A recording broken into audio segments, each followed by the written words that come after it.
Hey, are you ready to grow your business? You have checked out the number one resource for business leaders, entrepreneurs, startup founders, and managers. And we're going to teach you how to grow and scale your business with real actionable steps.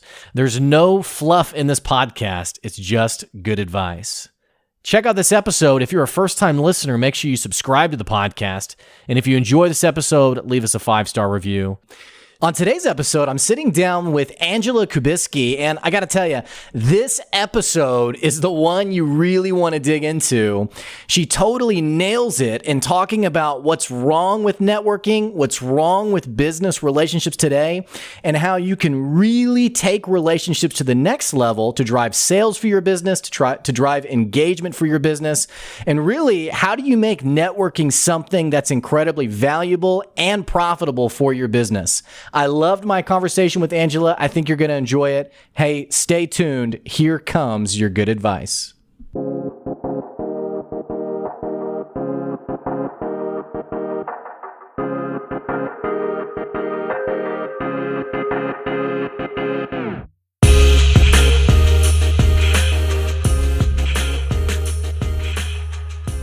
Hey, you've checked out another episode of the Good Advice Podcast. Man, today's episode, we've had lots of great episodes, but today's episode is going to be a personal favorite of mine, only because we're talking about something that so many of you have told me you hate, and that's networking. Not just networking, but also how do you actually drive sales to your business? How do you develop business for your business?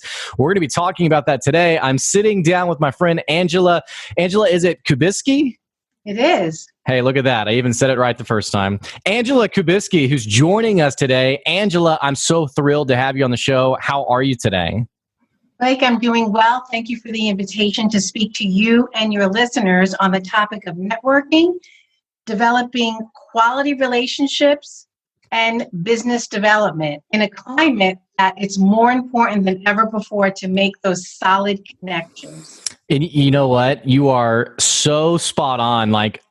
Previous to Corona, I mean, this stuff was already important, but it feels like now more than ever, the depth of your relationships with your prospective clientele, not just your prospective clientele, but just people who are engaging with your business, it's more important now than ever.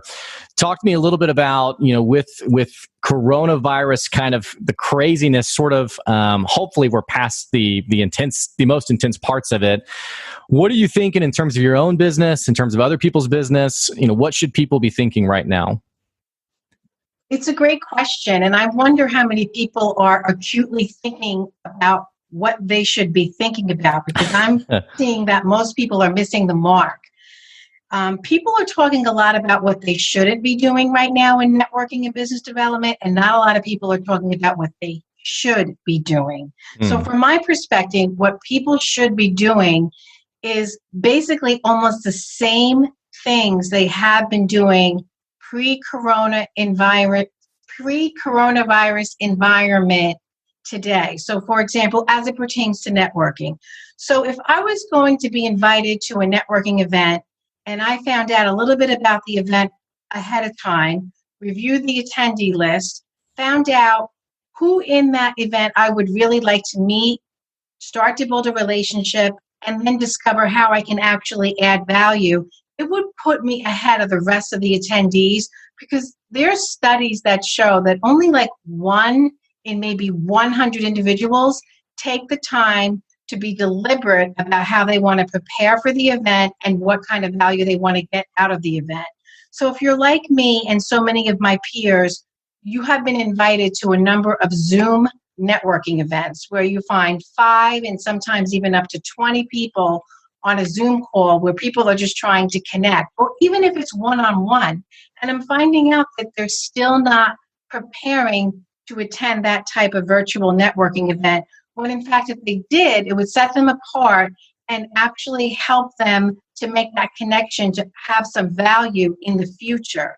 So what I like to do is research some of the people online, and when I connect with them on the phone, whether it be one-on-one or in a big room, ask them, what are some of the biggest challenges that they're facing today?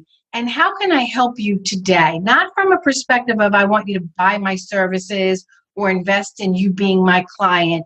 But if there's anything that I could do for you today, if I had a magic wand and I could wave it, what kind of help are you looking for today? And on the flip side, most people, Blake, don't know how to answer that question. Think about it. If someone were to ask you today, what can I do for you right now, today, to help you, to add value to your business, would you know, boom, how to answer it? Most people don't. So I'd like to challenge your listeners to really think about how they would answer that question and look for people to serve them in that capacity through their own network.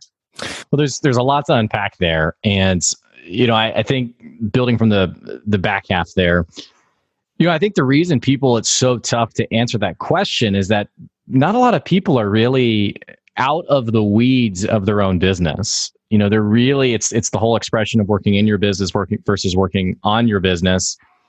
And I've noticed, especially in the consulting space, that people in general don't always have a very clear perspective of where they should be going or even what they should be working on. Right. And so, and we're all kind of this way in that whatever's top of mind is the immediate pain we're feeling right here and now. Right. And so if like cash flow is tough, the magic wand we need is another customer. Or if, this employee just walked out or quit, now we're thinking about management. I think that's what makes that question so hard to answer, is because we just don't always know.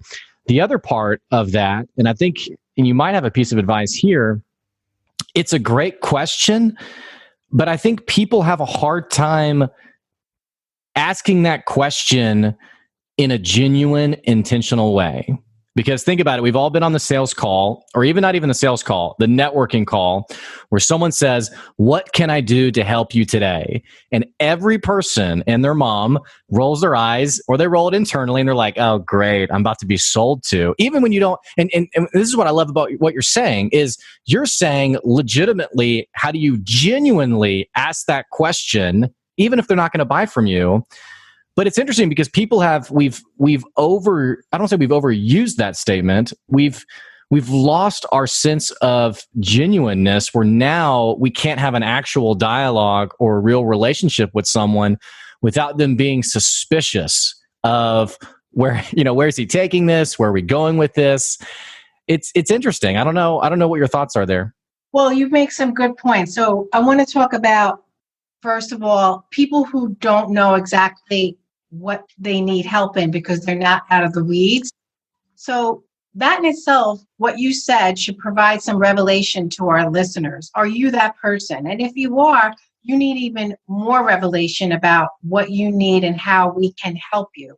So that's where networking actually can have a lot of value. Just start talking to people who are like you, your peers, I like that. In the same kind of space that you're in as an entrepreneur. Like, you and I have a lot of similarities. I looked at your LinkedIn profile, looked at your website. We started our businesses around the same time. So if we started talking about the launch of our businesses, we'd probably figure out some synergies between our challenges. And through that networking conversation, we're building a relationship, and we both have good intuition to figure out how we can add value to each other. So another way of saying, how can I help you, should be, how can I add value to you? Because when we're in quality relationships, that is the secret sauce to having someone build trust with you, right? That's why we need to find ways that we can add value to people, because it does build trust. And when we earn someone's trust, then perhaps we get a referral a lot easier, and we go deeper in that relationship. Well, so and then, I don't mean to interrupt you. I just want to ask a question on that real quick. And I apologize for interrupting you, because I know we're balancing two different conversations here, which is great. I love it. The even like everything you just said right there, I think if someone could master that, I'm going to build trust with someone, I'm going to offer value, and it's going to develop an actual relationship. I think that in and of itself is an incredible insight. Yet it feels like people have such a hard time executing on that concept. Like, it's like everyone's like, yes, I need to build value, I need to build trust.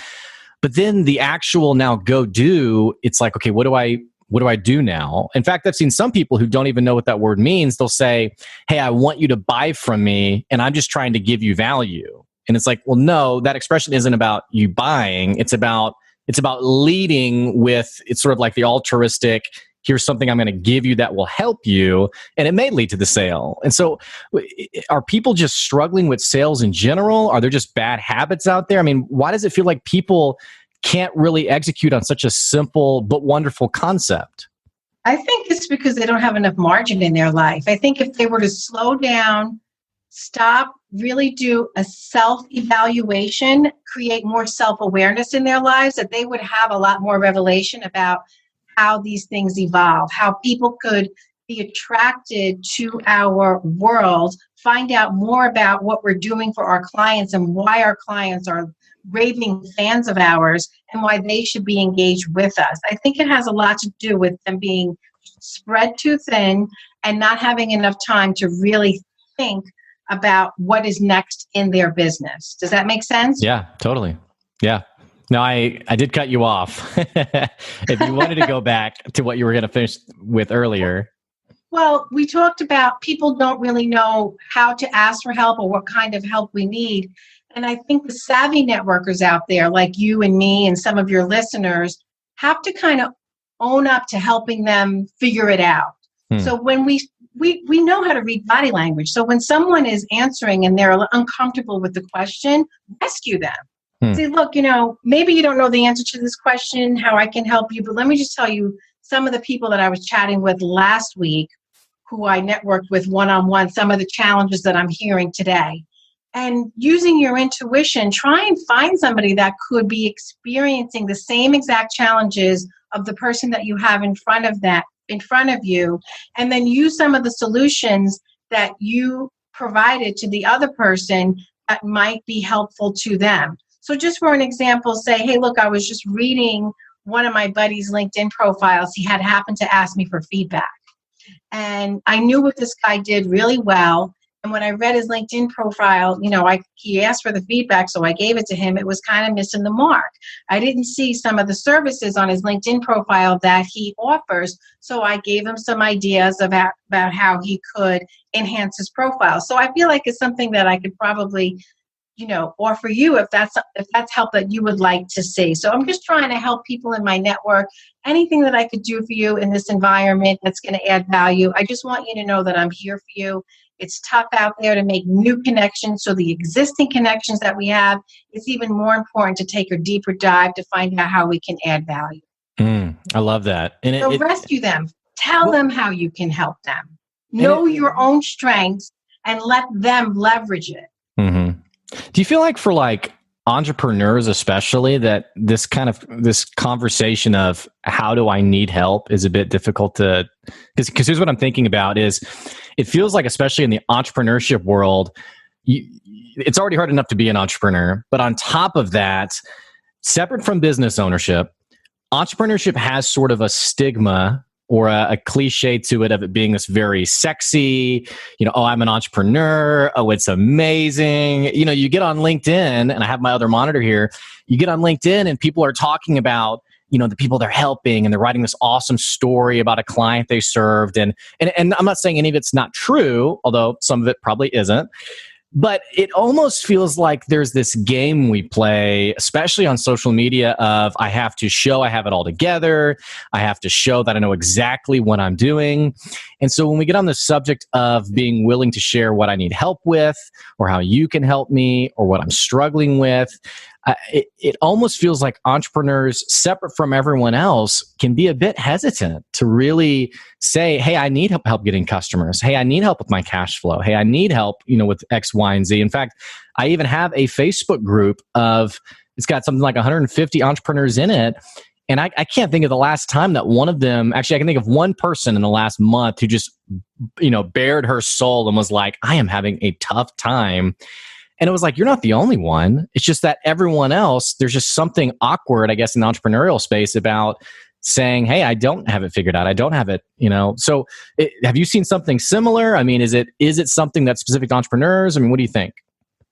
I think all of it is true. And the advice that I would give to that particular individual is to get very serious about your personal development, because we all suffer from being insecure at some level.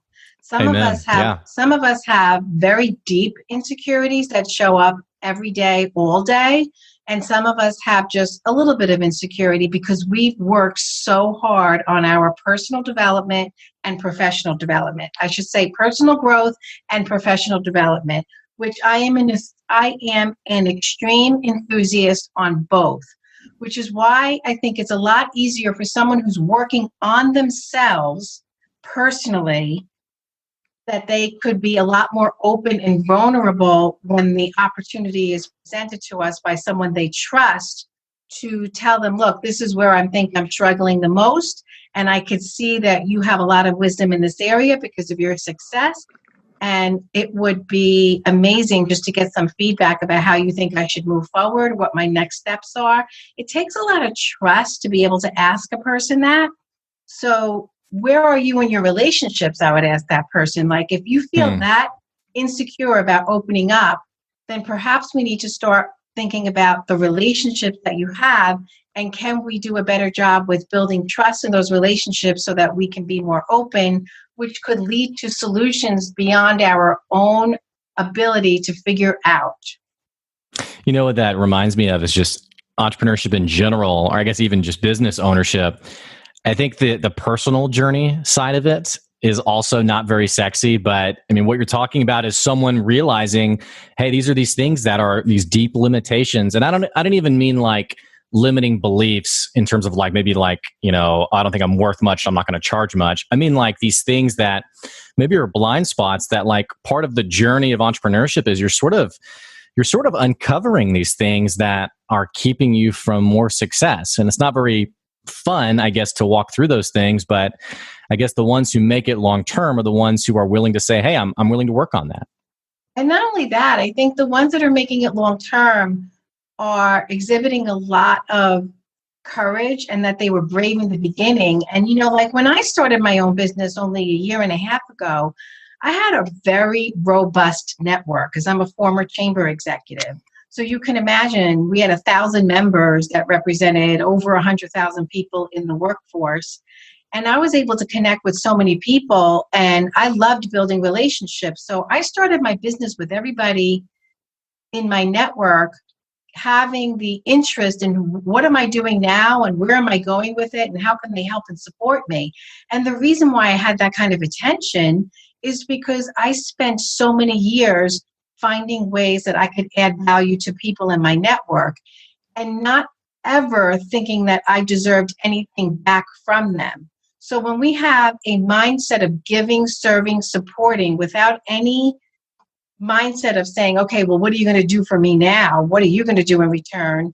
Then we put something out to the universe that eventually comes back to us when we need it the most and when we know how to leverage it. So my advice to any entrepreneur who is struggling is to really ask themselves, what have they done to build a robust network? How would they measure their ability to network effectively? And what new strategy can they put into place to propel them for more success? Because we all know that unless people are invested in our success, starting with ourselves, we really have to be invested in our own success as an entrepreneur. We have to believe in what we do. And like Simon Sinek said in his book, start with why. Why are we doing it? Why did we choose this path? And how is it going to make a difference in our clients' lives? Because if you didn't exist, if your business didn't exist, would it matter? And if it doesn't matter, I would pivot. And I think that's kind of the key, right? It doesn't even matter if you think it matters. It's, will your customers think that it matters? Because I feel like, you know, everyone and their mom, it's, oh, what I'm doing so important. Oh, it's so different. It's new, it's innovative, what have you. And then they can't find any customers, and prospective customers are like, why would I want that? I don't care about that. You could start by asking your current clients, like, if we never connected, if you were not my client, what would your world look like? Would it matter? And they would think, well, we might have wound up with your competitor over here, but look, this is what we're hearing about them now. Or, you know, we don't think that we would have had this solution that you provided us. So asking for feedback from your clients in a very professional manner, not that you're trying to get your ego stroked, is a great way to really have an understanding of the value that you're delivering. Well, and what I like to do is, I have a mid-contract survey, but then I have an end-of-contract meeting where we've finished the work together, and we sit down and I say, hey, this isn't a sales call or this isn't a sales meeting. We're not talking about the next contract. We're talking about literally, how did I do and was it meaningful? And if it was, great. Let's talk about the next thing then. And if it wasn't, let's talk about what went wrong and what needs to change. And I think you're so right. I don't know if we always pursue. In fact, I had one person who told me that she knew she had done a bad job. And I said, well, did you ask for feedback around it? And she said, no, because I knew it would hurt my feelings too much. And I was like, there's no space in this game for hurt feelings. No, not at all. But you know what? You know how you can avoid that? Don't do that type of survey or interview yourself. Actually retain a trusted advisor. I have a marketing firm that I work with that I actually outsource that exercise to, and they will call my clients and conduct an interview to get feedback about my performance in the contract, and then they send it all back to me. And the way they position it, it almost looks like a really fancy outsourced survey that you would get like from a hospital after you got home from a visit, but it's verbal. Sure. So people are much more open when it's not direct because, people do think they might hurt your feelings. Yeah, which is interesting because I've noticed that even when you ask people or you brief them on the front end, you say, hey, you're not going to hurt my feelings. I really want to know, be as direct as possible. People still may not tell you exactly what they think. Right. And you know what? Feedback is such a gift. So I hope people will listen to this and say, you know what, I'm going to pivot the next time someone asks me for feedback and be as honest as I can. Mm-hmm. Yeah. Now, this has all been great so far. I'm a big fan of you already. We have to back up. I gotta know more about you specifically.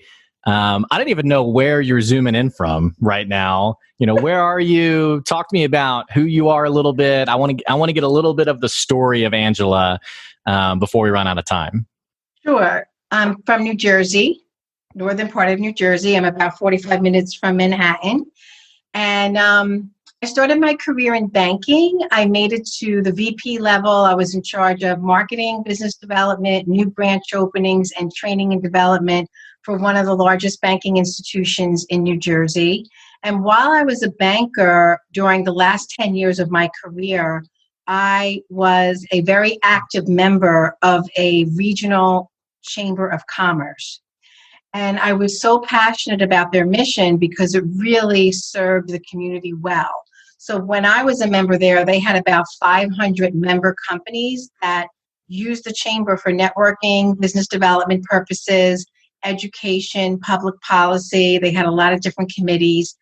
And because I was in banking for so long, I actually used the chamber as a resource to stay very stimulated and engaged because at that point in my career, I could do my banking job in my sleep with my hands tied behind my back. It just got a little boring for me. And so I dived deep into being a volunteer leader, and I pioneered one of the most profitable and popular programs called their Women in Business program. And that was back in 2005. Well, by the time 2008 came and the banking crash happened, I had decided that I needed a change. And I really was passionate about their organization. So I did a SWOT analysis in the very beginning of 2008. And I had come up with all the reasons why they were not experiencing extraordinary growth. So I put this SWOT analysis in a very formal report and reorganized the entire organization from a staff perspective, volunteer leadership perspective, and how they recruit and retain members and gain sponsorships. So I did this with the hope that they would offer me a job, and they did. I took a 30% cut in pay, took the job as an executive for the chamber, and stayed there for 10 years. Wow. Well, during that 10 years, I more than doubled my salary, doubled the organization in size of members. And when I got there, there was no money in the bank, and I left them with $1.5 million in the bank for a $2.1 million budget. Well, I dealt with entrepreneurs all day long because most of the members of the organization, 60% of them were small business owners between 0 and 10 employees. So I got a lot of experience and understanding of what the challenges and success stories were of entrepreneurs. And because I'm so excited about business and I have a decent level of business acumen because of my career as a banker, as well as diving into education myself. I'm an avid reader, love to go to seminars, love to listen to other successful business executives about their strategies and how they execute them. So all of this information that I acquired, I was able to share with the members and really help their businesses thrive. And I have a pretty decent political antenna too. So I very much enjoyed working with local, state, and federal government officials to help the businesses get what they needed from that arena. There's no better time right now to be a chamber executive, because they're just at the forefront of helping the businesses survive the coronavirus. So after 10 years, honestly, Blake, I had enough of the events. Sometimes I was doing 4 events a day. We did over 300 events a year. Wow, yeah. And the average size of our event was 100 people. And everybody wanted to talk to me because I was the one in charge. I was the chamber executive. So I had gotten a little bit burnt out and I wanted a new challenge. And the entrepreneurial spirit inside of me just totally came alive. And I created my company based on the biggest demand of my services when I was a chamber executive, which was, Angela, can you train us how to network more effectively? And can you help us figure out a better strategy on our business development so that we can earn more clients? So I picked 2 verticals primarily to work with, lawyers and accountants, who are not really hired for their expertise in business development and networking, but Right. for their amazing mind for the law and accounting services. Those were the 2 most popular verticals in my office, and I did really well working with them, teaching them, training them, helping them, creating strategy for them. So I have a variety of law firms who have retained my services for training and development, but also marketing strategy and execution. So I'm like their outsourced marketing department, business development department, both for law firms and accounting firms. And I also work with manufacturing companies to help them figure out a community relations strategy. But one of the most favorite things that I do is consult membership organizations. So because I came from that background, both in credit union land and Chamber of Commerce land, it's all about members. I'm being retained by associations and chambers to help their members see a more robust value proposition, but also to recruit and retain members. So, and sponsorships and stuff like that. And actually, since business is slow right now because of COVID-19, I created a new service by helping people create a LinkedIn profile that really grabs the attention of their visitor. So I'm writing the About section on my clients' LinkedIn profiles to help engage their visitor so that they stay and want to make a connection offline, not just online. So that's a little bit about me. Man, I have 20 different ways I want to go in this conversation that I'm like, oh, that's really interesting. But I have to pick and choose my battles here. Not even battles, just things to comment on. I will say it really sounds like your chamber had a significant impact in your area. And I'm not knocking chambers, but so I have a local group for entrepreneurs and I have an online one, and one has 150 members, the other one has 400 members. And the only reason anyone's in this group is because they get value from it that they don't necessarily get from their local chamber. Meaning, the miss that I've seen happen with some chambers, not all, some chambers, is it's essentially event planning and there's no real intentional effort to create value.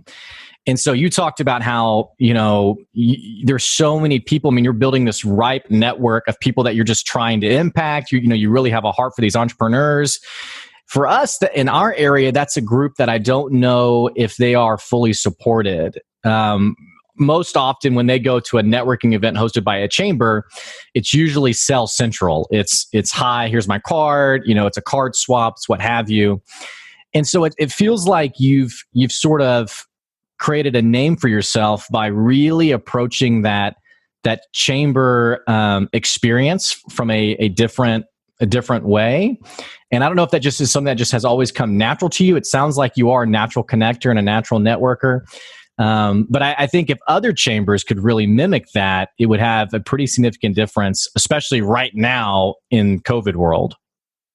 I would agree. I mean, the chambers that you're describing have leadership that may have not spent a lot of time in the private sector, understanding the importance of achieving their goals, making a profit, hitting the bottom line, answering to a private board, answering to leadership that is savvy.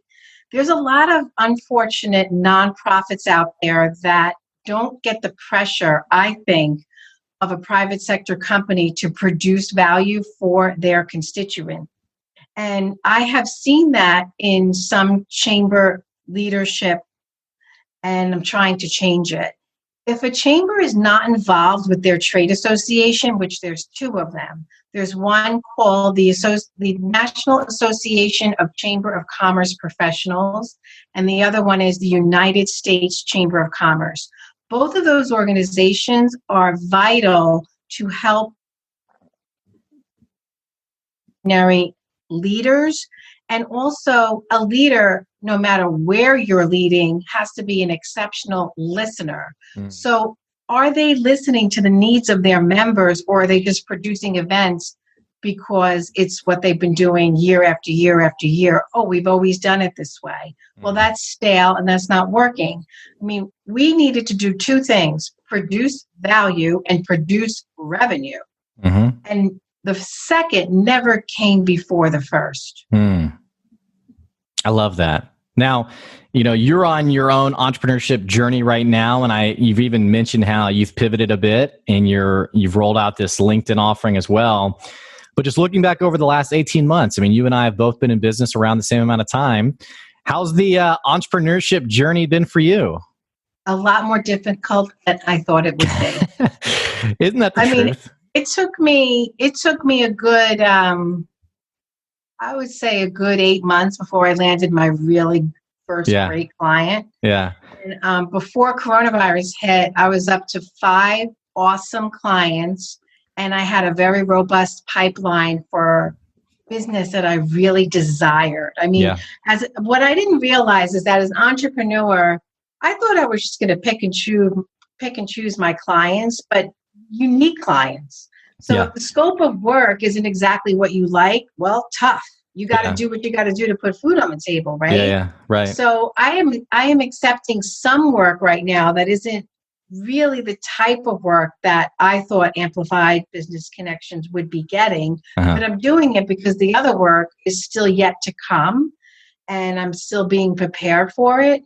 But it's tougher than I thought because I didn't think I would be home as much as I am. Well, now with this isolation, you don't really have much of a choice.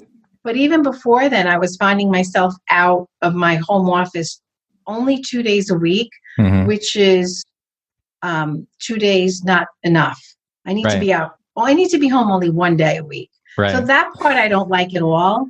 And so I'm working on it. It's interesting how it's interesting how social media has really warped our perspective of entrepreneurship. Meaning, I mean, I could point to a dozen different digital gurus who would talk about how it's the overnight success story. Basically, it's the person who says something like, I was selling watermelon on the corner of the street, and then I had this idea for an offering.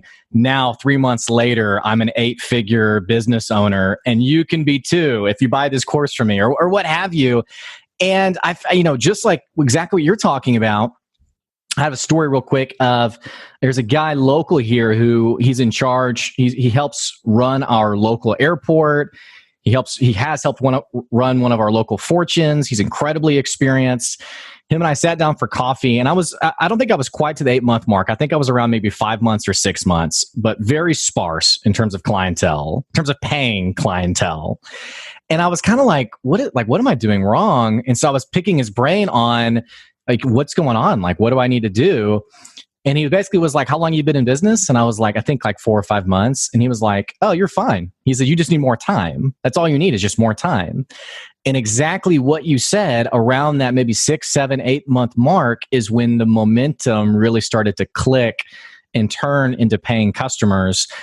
I don't know if a new entrepreneur is prepared for that kind of timeline or journey.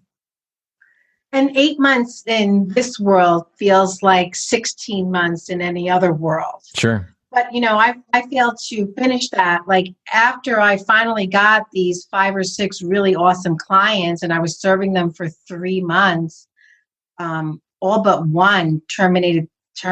Like it was a month to month and they wouldn't go further because of Corona, and the uncertainty was overwhelming them. And then the pipeline that I had, everybody was like, we're on pause for everything. Right. And you have to be understanding. I'm not going to say, well, you really need to market anyway. That's just not part of my value system. Sure. But what is part of my value system in this environment is, like you said, giving stuff away for free. Because you said paying clients.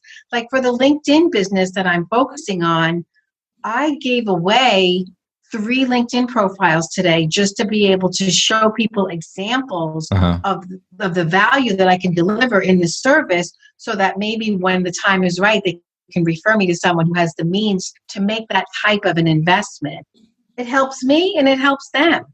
Well, and I think it's a tough line to walk, because in some ways people are a bit obnoxious with, never give anything away for free, always charge top dollar. And it's like, okay, let's pump the brakes just a little bit.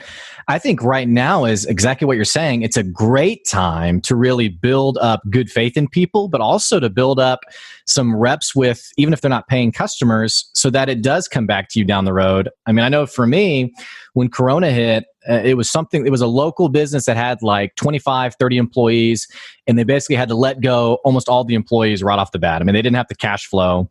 And that really bothered me because it's a local business. And so what I did was I said, hey, if you are a small business in Northwest Arkansas, I will offer my services to you for free until all of this is said and done. And I remember my wife had almost kind of a mini panic attack because, we're all thinking about cash. And she's like, you're going to help these people without them paying you? Like, how are we going to get fed? Like, how are we going to... But in my mind, it was like, when all this stuff is said and done, those are the people who are going to remember the help that they were given. And not that anyone owes me anything, but I think in some ways people have to have a long-term strategy, especially during times like these, rather than just always going from, I got to make the sale, I got to make the sale, I got to make the sale. I don't know how sustainable that is, especially with coronavirus. Yeah, it's all about mindset. I mean, I think a lot of people are doing it more than people who are skeptical and not doing it. For example, I opened up my mail last week and I got a letter. Only last week this happened. I got a letter from my life insurance company, State Farm. I'll give them a plug. And they said, if you're having trouble during this environment with your expenses, we'd like to extend to you the opportunity to not have to pay your life insurance premium up to 3 months. If this is something you'd like to take advantage of, please call us. I'm like, my life insurance premium isn't cheap. Both me and my husband have the coverage that we want. And I'm like, wow, that's impressive. Well, so Salesforce is giving away Salesforce for free right now. And a lot of the educational platforms that adults use for adult learning, they're free. There's a lot of stuff out there for free. And bringing it full circle, I mean, you mentioned the expression raving fans. Being proactive with that kind of stuff is how you build those raving fans. I mean, you just gave the +1 shout out to State Farm. I will not give a shout out to my mortgage company, who I had the means to pay my mortgage, but I was just thinking, I had heard about mortgage companies doing forbearance and pushing payments down the road. And I thought, okay, I don't know what the future is going to look like. So if I can set that cash aside in case there's an emergency, I'd like to do that. And I remember calling, and this was maybe late March or maybe early April, and they were like, oh, well, no, we can't we can't delay payments. You're going to have to pay all your stuff. Which I was like, oh yeah. I was like, that's really annoying, but okay, I guess I'll do it. So I paid my mortgage. Well, then they sent out an email saying, hey, if you do want forbearance, this was maybe like 2 weeks later, just as like public outcry, I guess, kind of grew. They were like, if you do want forbearance, call us, we'll make it happen. So I called them and they said basically, okay, well, here's the catch. We're going to delay your payments for 3 months, but at the end of 3 months, you have to pay all of it back in a lump sum. What good is that? I'm like, who the heck wants to pay 4 months of mortgage in 1 month? So I'm like, okay, well, never mind. I can still pay my next mortgage. It's not a big deal. But by the way, this has been really obnoxious. Well, finally, like 2 weeks later, like the end of April, they come around and they say, hey, we're actually going to do a legitimate forbearance, 3 months till end of July. And we're just going to add on 3 months at the end of, your 30-year whatever. If you want to do this, reach out to us. Which I thought, that's great. I really appreciate that. But you would have built so much more trust if you had led with that rather than making me feel like I'm inconveniencing you, because, I was blessed in that I was okay financially to be able to cover it, but I can already think of customers of theirs right now who maybe they couldn't make that mortgage payment, who all they're thinking about is, how do I get out from this company and get my mortgage with somebody else? Yeah. Same thing is true, by the way, with, I don't know if you've been following these PPP loans, but there's people right now who are thinking about, I'm going to be changing banks as soon as possible because the bank that I've banked with for years could not help me get my PPP loan or, didn't give me the attention I deserved. It's a great time right now to really build your raving fans, but if you're not careful, there's a lot of harm you can do as well if you're really not thinking about the customer first. Absolutely. And I think people who are sensitive about relationships and understand the value of keeping a relationship versus losing one and having to replace it are going to really see the return on that investment long term. Blake, it was so wonderful to speak with you today. Thank you for your time. Do you have anything? I usually at the end of an episode, I give the guests about 30 seconds to a minute. If you want to pitch or promote anything or how people can reach out to you today, I mean, what would that look like? Well, I would love for people to consider my LinkedIn offering. So I challenge your listeners to visit their own LinkedIn profile and actually read it. When's the last time we read our own LinkedIn profile? Sure. And focus specifically on the About section, which used to be called the Summary. This particular area should be written in the first person. So you should actually be speaking directly to your reader when they land on your About section and not like it's a bio that someone's reading from a podium about you. And Sure. Let's get a little bit more creative about how we summarize ourselves to the people who's stopping by. If writing is not your forte, well, it happens to be mine. Would love to hear from you. Angela at amplifybusinessconnections.com, or my phone number is 973-270-8855. Thanks, Wonderful. Blake. And I will make sure that I put the email address in the episode description. Angela, it's been amazing. Thanks for being here today. Thank you, Blake. Bye-bye now. And for our listeners, thanks for tuning in. Absolutely follow up with Angela. She's going to give you a lot of value for you and your business. Hey, if you've never checked out this episode before, what are you waiting on? Click that subscribe button so you continue to get good advice for you and your business. And if you love this episode, definitely give us a 5-star review. Hey, we'll be in touch. We'll see you later. Thanks for listening. Bye-bye.